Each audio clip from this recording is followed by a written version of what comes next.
Happy Victory Tuesday, everybody. This is Chicago Bears Now. My name is Harrison Graham. We got a DJ Moore injury update as Ben Johnson spoke to the media just a little bit ago. Plus, I want to dive into some adjustments Ben Johnson and his staff made coming out of the bye week that led to success against the Washington Commanders. Let's start with DJ Moore, though. Johnson hopped on ESPN 1000 and said Moore is likely day-to-day after staying overnight in Washington. He also just spoke to the media, I think via Zoom, and confirmed that DJ is back in Chicago. So very good sign there. Here's what he had to say, though, regarding DJ Moore. He said, I think we got some good news in that regard. I think he'll be day-to-day going forward. It was a groin deal he was dealing with, but I think we're going to be okay. Obviously, good news coming out of that win last night, because that was really only the negative, right? It's like you have this emotional win, you're riding high. Oh, crap, DJ's going to the hospital. What the hell could that mean? I wonder if there's something a little bit more that they looked into, because if it was just like a groin thing, I don't think that's something you would stay in the hospital for. Maybe Ben Johnson's, protecting DJ's privacy. Maybe he got dehydrated or something and got light in the head in the locker room or something, and they just wanted to be precautious, get some fluids in him. Who knows? There could be a million things that they checked out, but it sounds like he's going to be okay. The first injury report of the week will come out tomorrow as the Bears play on Sunday. First injury report's always on Wednesday when that's the case. So we'll see if there's more clarity on that tomorrow. But all in all, seems like this is okay. Do I know if he's going to play this week? I'm not sure, but it doesn't sound like a long-term thing either way. Obviously, DJ's had a weird season, I would say. You know, he's kind of taken on a lesser role. Rome Odunze's emerged as that wide receiver one, but also the ball's kind of getting spread around. You got two tight ends. You got Zacchaeus, Burden starting to come on. Obviously, they ran the ball really effectively last night. I thought this could be a game where DJ gets some man coverage looks and they could take advantage. And early on, I thought they did that. He had all three of his catches for 42 yards in the first quarter. Like, okay, this could be a big DJ game. And then, Caleb didn't have a great second quarter. And then in the second half, it didn't seem like DJ was a big part of the game plan. But it was nice to see him get more involved early in that football game last night. And look, I think if you're DJ Moore, you just got to kind of embrace this role of, you may not be this 1,200-yard receiver this year, but if you can be a good leader, be a good teammate, vibe with Caleb. I think that moment at the end of the Raiders game where they blocked the kick and Caleb's relieved and he kind of daps him up. I think that was kind of a symbolic thing, like, hey, like, we're growing as a team, we're growing as a partnership. Hopefully he can continue to get more involved. I think there's still room for areas for DJ to be more impactful, but all in all, from a health standpoint, good to hear that it sounds like he's going to be okay. We'll see in terms of his game status starting tomorrow as the Bears host the Saints on Sunday. All right, guys, we are knocking on the door, literally, of 134,000 subscribers here on Chicago Bears Now. We're 12 away as we're filming this right now. Hell, by the time we publish this, we might cross 134,000. But if you want to support the channel, hit that subscribe button, turn on notifications. We're publishing daily content here on this show. It's free. Subscribing is the best way to support. All right, let's dive into some Ben Johnson adjustments, because what was the storyline for this team from a weakness standpoint heading into last night? They don't run the ball well, and they don't stop the run well. Well, how about this for answering the bell in that regard? They rushed for 145 yards last night. Big improvement. I think they were averaging 102 yards per game before last night, and the running backs were not efficient at all. Less than 3.5 yards per carry. Swift averaged 7.7. As a team, they averaged 5.4 last night.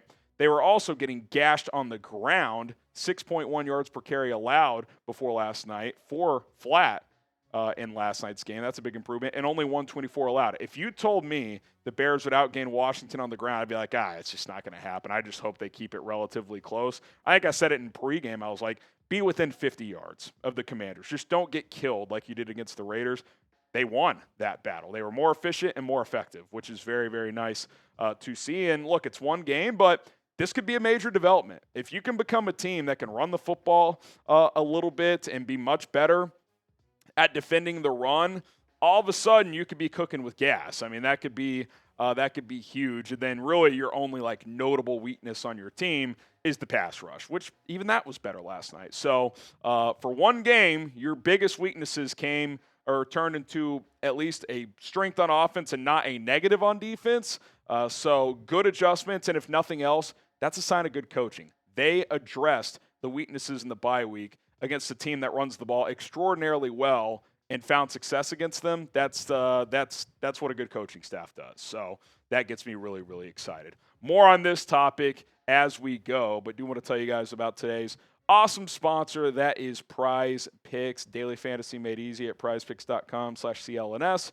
You and I make decisions every day, but on Prize Picks, being right can get you paid. Don't miss any of the excitement this season on Prize Picks, where it's good to be right. I finally cooled off last night. I did not hit my 3-player lineup.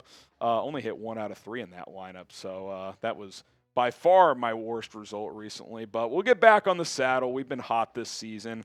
The way Prize Picks works is simple. As you pick 2 to 6 players in your lineups, and you take more or less on stat projections. You can take passing yards, receiving yards, touchdowns, a fantasy score, field goals, sacks, all kinds of stats available. You pick more or less, and if you hit, you win money. It's as simple as that. I got a 3-player lineup cooked up already this week. I am kind of like Ben Johnson. I'm fiending. I want more. I got Trevor Lawrence more than half a passing touchdown. Little tidbit, I like taking the more on the half of passing touchdowns. It's a passing league. It's a goblin play, so less payout, but I still like that. More on Caleb Williams, 228.5 passing yards, and a not great game for him last night. Still threw for 252, so I like more than 228. And then Cam Scatterbo, demon play to find the end zone. He scored 3 times last week, so I really, really like that. $20 entry to win $80 on this 3-player lineup. Download the Prize Picks app today. Use our code CLNS to get $50 in lineups after you play your first $5 lineup. That is code CLNS to get $50 in lineups after you play your first $5 lineup. Prize Picks, it is good to be right. Okay, a big change from an offensive standpoint that led to success on the ground and with DeAndre Swift specifically is the Bears ran much more outside zone. And the data from E.J. Snyder here proves that is just leaning into DeAndre Swift as a player, because someone tweeted at EJ, who does great work with Brett Coleman on their podcast, and he does some Bear stuff too. He said that this Bush person on Twitter said, "We owe Swift an apology." He said, "No, I don't think we do. He's exactly what we've been saying he is. They stopped trying to make him into what he isn't. They just ran him in space." Top 2 rush concepts from last night: outside zone and pull lead for 91 of his 108 yards. It's over 10 yards per carry. Inside, still, 3.4 per. I did think there were some physical runs in there, though, where he dragged some defenders. So even on those, I actually thought he was a little bit better. But he is a guy, and we've said this all along, get him in space. He's not a guy that's going to truck people. He's not going to get you a ton of yards after contact, although I thought there were some physical runs last night, like I said. But I just think the personnel you have, and this is where I'll give Ben credit, and they were trying to find their run game identity the first few weeks, and I just think some things quite weren't clicking. I think the personnel you have is outside zone. Definitely from a DeAndre Swift standpoint, but I think your offensive line, Darnell Wright, has always been effective out in space. Theo Benedict moves well. Get him on the move. We know Joe Tooney is scheme-proof. You can use him in any way, but he's athletic. Drew Dahlman is a much better outside zone blocker than a gap blocker. And Jonah Jackson, he's run a little bit of both in his career, but even if in Detroit they ran more gap with him, well, if 1 out of your 5 linemen is better in gap than outside zone, well, you're going to have to run what the other 4 do better. And by the way, Jonah's played pretty well since week 1, so I think that's just a good job of adjusting, like, hey, let's just lean into what works, and getting Swift in space is the way to go. Now, that doesn't mean teams aren't going to adjust, and you're going to have to continue to find different things, but I thought that's a good coaching job. Like, hey, this is what we're going to do this week running the football. Let's go to Theo Benedict, who's going to give us more athleticism in space as a running team, and I think that was evident last night. Okay, also on the defensive side of this discussion of slowing down the run, I think TJ Edwards' impact was pretty obvious. Shout out Colin, our producer. He said he's an X factor tonight, heading into last night's game, I should say. Coming back from injury, he was your highest graded defensive player per PFF. I know PFF's kind of been all over the map this year, but I think that was obvious. He was shooting the gaps in the run game.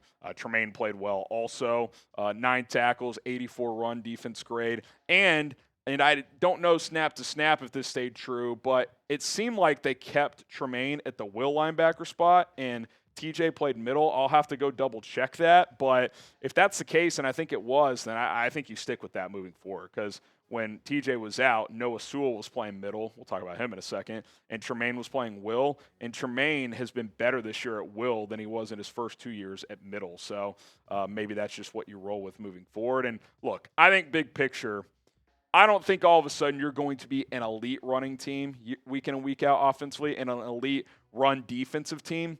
Can you be middle of the pack, though? Can you be between 13 and 20 on both sides of the football in your rushing offense and rushing defense? If you can, and if Caleb continues to progress with this passing game, your offense can be a fringe top 10 offense this year, which I think we would have all taken that going into year one with Ben Johnson. And the defense, especially with how the secondary outside of Nashawn Wright is playing, and he's battling too and getting turnovers, this team, your defense can be pretty solid. So that's what I'm hoping for. I'm not saying you're going to be elite all of a sudden, but if you go from being bad to average in those areas, that can make a difference. That can be the difference in 8 wins and 10 wins potentially. So hopefully that continues. Real quick on Noah Sewell, he did exit last night's game with a concussion, friendly fire, and an unfortunate play. I mean, he got drilled by Jonathan Ford, a 325-pound defensive tackle.